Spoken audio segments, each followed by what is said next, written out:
আমার উপরে জাকাত ওয়াজিব হয়েছে কিনা, কিভাবে নিশ্চিত হবো, জাকাত হিসাব করার পদ্ধতি জানতে চাই। আসুন্নাহ ফাউন্ডেশন ওয়েবসাইটে জাকাত ক্যালকুলেটর আছে। আপনি www.asunnahfoundation.org সেখানে গেলে জাকাত ক্যালকুলেটর পাবেন। আপনি সেই ক্যালকুলেটরে ক্লিক করে আপনার সহায় সম্পত্তির বিবরণ দিয়ে আপনি নিজেই আপনার জাকাতের হিসাব বের করতে পারবেন।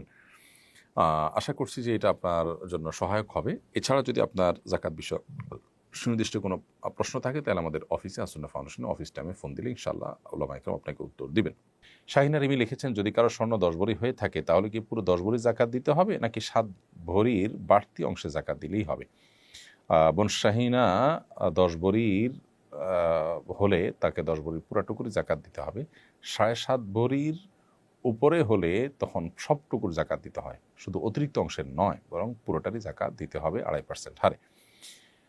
দেলোয়ার হোসেন পনি আপনি লিখেছেন, রোজা রেখেও অনেকে নামাজ পড়ে না, তাদেরকে নামাজে নেওয়ার জন্য কি করা যায়? বেনামাজি রোজাদারের রোজা হবে কিনা? রোজা রেখেও যদি কেউ নামাজ না পড়েন তার ওটা দুর্ভাগ্যজনক, কারণ রোজার চাইতে নামাজের গুরুত্ব অনেক বেশি। যিনি রোজা রাখছেন তিনি ইসলামের এটার গুরুত্বটা বুঝতে পেরেছেন, কিন্তু নামাজের গুরুত্বটা তিনি বুঝলেন না।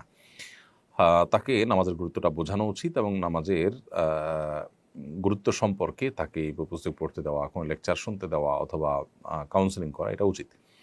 সেই সাথে এটাও সঠিক যে নামাজ না পড়েও তিনি যে রোজা রাখছেন তার রোজাটা হয়ে যাবে, কিন্তু নামাজ না পড়ার কারণে গুনাহ হবে অনেক বেশি।